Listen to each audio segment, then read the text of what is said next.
اگرچہ میں اس موضوع پہ تقریریں کر چکا ہوں، لیکن آج پھر اس گفتگو کے حوالے سے بات چیزیں تازہ کرتا ہوں۔ اس وقت عالمی سطح پر یہودی جمع عیسائی بریکٹ میں کر لیجیے، اور امریکہ جمع یورپ یہ بریکٹ میں کر لیجیے۔ ان کا اندر معاملہ کیا ہے؟ اصل جو ہے اس میں پیچھے مائنڈ ہے، ماسٹر مائنڈ، سازشی ذہن، وہ یہود کا ہے۔ باقی عیسائی اعلی کار بن گئے ہیں۔ جو 100% اعلی کار ہے یہود کا وہ پروٹیسٹنٹس ہیں۔ پروٹیسٹنٹزم یہود ہی نے پیدا کرایا تھا۔ یہود ہی نے یورپ کے اندر سود کا رواج شروع کروایا، ورنہ سود حرام تھا وہاں پر بھی، یوزری بھی اور کمرشل انٹرسٹ بھی، دونوں حرام تھے۔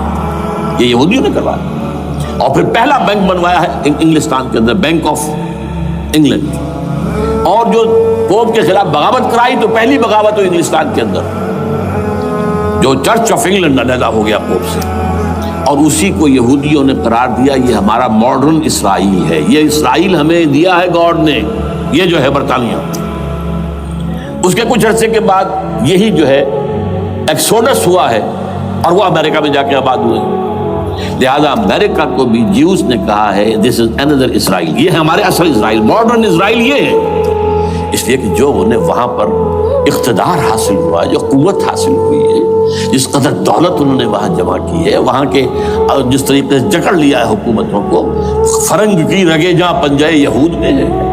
ٹھیک 100 سال پہلے علامہ اقبال یہ مشاہدہ کر کے آ گئے تھے یورپ میں، اور کون دیکھنے والا تھا کہ وہاں کیا ہو رہا ہے، بیہائنڈ دی سین کیا ہے، سامنے کیا ہے، پردے کے پیچھے کیا ہے۔ فرنگ کی رگے جہاں پنجے یہود میں، اس وقت فرنگ کا امام تھا برطانیہ، یہ وہ سلطنت تھی جس پر سورج کبھی غروب نہیں ہوتا تھا۔ آج وہ فرنگ کا امام امریکہ ہے، یہ برطانیہ تو اب وہ جو ایک نظم ہے کہ بچپن میں پڑھی تھی، London bridge is going down going down going down, اس کی مثال ہے۔ برطانیہ کی کوئی حیثیت ہی نہیں، ورلڈ پاور کی حیثیت نہیں ہے، وہ تو چھوٹا بھائی اس نے بنا رکھا امریکہ نے اپنا، تو اس حیثیت سے جو ہے اس کی کوئی حیثیت ہے، ورنہ کوئی اور حیثیت نہیں۔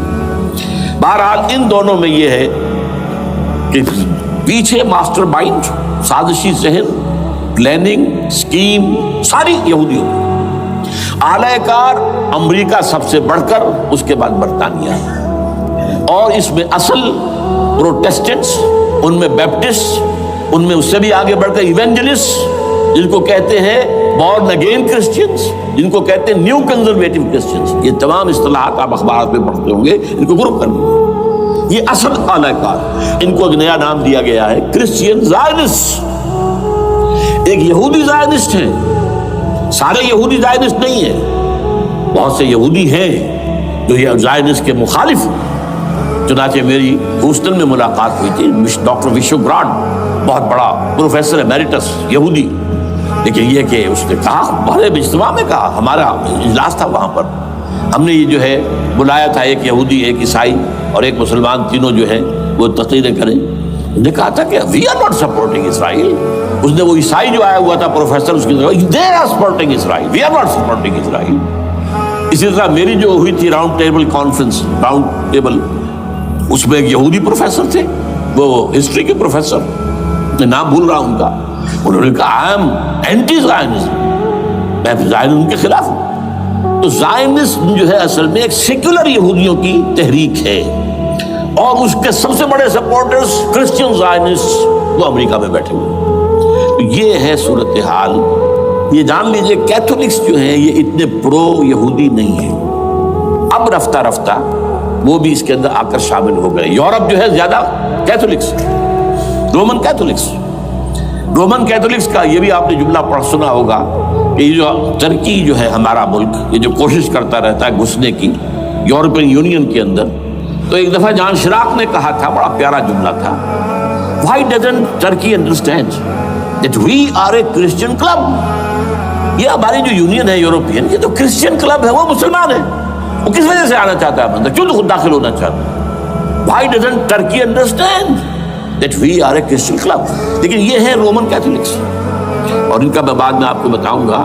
یہی آپ کو معلوم ہے کہ یورپ نے عام طور پر اسرائیل کا اتنا ساتھ نہیں دیا جتنا جو امریکہ دیتا رہا ہے، اور کسی درجے میں ان کے دلوں میں سافٹ کارنر جو ہے عرب فلسطینیوں کے لیے بھی رہا ہے، یہ معاملہ ایران کے بارے میں بھی رہا ہے، جس قدر اسٹرانگ ایکشن امریکہ لینا چاہتا ہے یہ جو ہے اس کے ساتھ نہیں ہے۔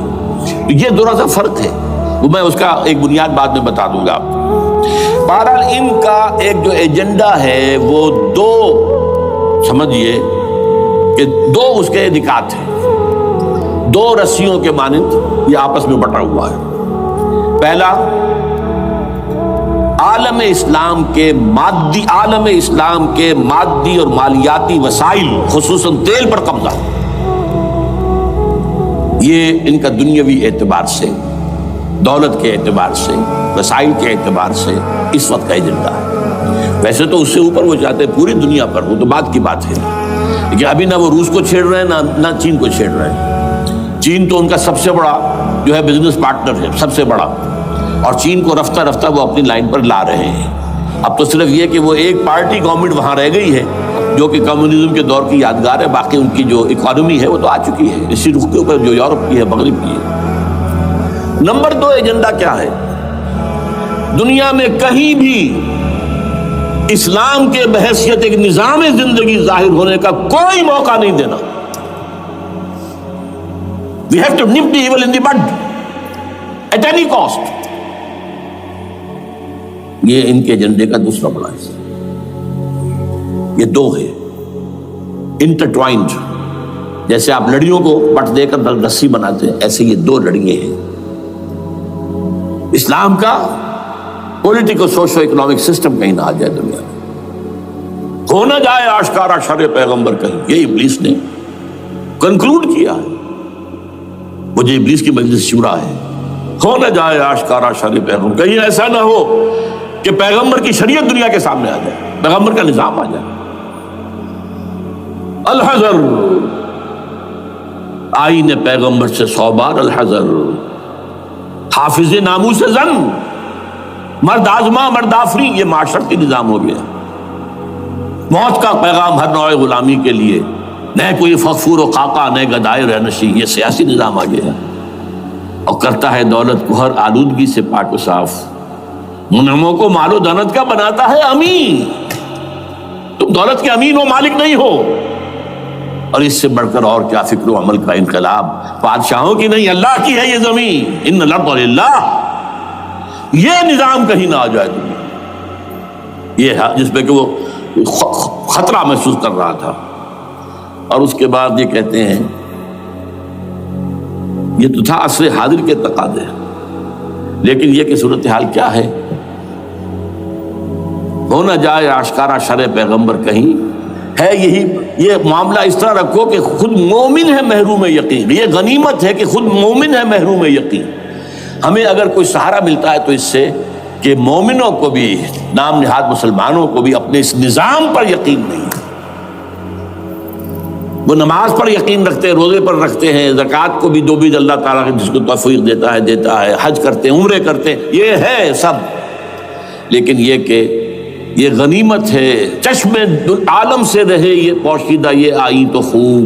وہ ابلیس کہتا ہے کہ یہ آئین چشم عالم سے پوشیدہ رہنا چاہیے، یہ غنیمت ہے کہ خود مومن ہے محروم یقین۔ ہمارے لیے جو ہے اگر کوئی سانس لینے کی جگہ ہے تو وہ یہ ہے، حوصلہ افزائی اگر ہے تو اس میں ہے کہ خود مومن محروم یقین ہے، اس کے سامنے وہ راستہ ہے ہی نہیں۔ اب لیجئے یہودیوں کے ایجنڈے کو میں تجزیہ کر رہا ہوں۔ سب سے پہلے World Bank, IMF، globalization, TRIPS, ان تمام ہتھ کنڈوں کے ذریعے عالمی مالیاتی استعمار، جو بظاہر امریکہ کا ہوگا حقیقتاً یہود کا ہوگا۔ یہودیوں کے نزدیک پوری نوع انسانی حیوانوں کے مانند ہے، they are not human beings، they are goyams، they are Gentiles، یہ انسانی شکل میں حیوان ہیں، اور جیسے حیوانوں کو ایکسپلائٹ کرنا، استعمال کرنا انسانوں کا حق ہے۔ گھوڑے کو آپ باندھتے رہے ہیں نا ٹانگے کے آگے، اور بیلوں سے آپ ہل جتواتے رہے ہیں، تو جیسے یہ حق ہے ایسے ہمارا حق ہے پوری دنیا کے جو ہے وسائل ان کو کھینچے۔ ہاں جیسے گھوڑے اور بیل کو بھی کچھ نہ کچھ دانہ تو ڈالنا پڑتا ہے، چارہ تو دینا پڑتا ہے، تو ان کو بھی کچھ دو۔ یہ پوری نوع انسانی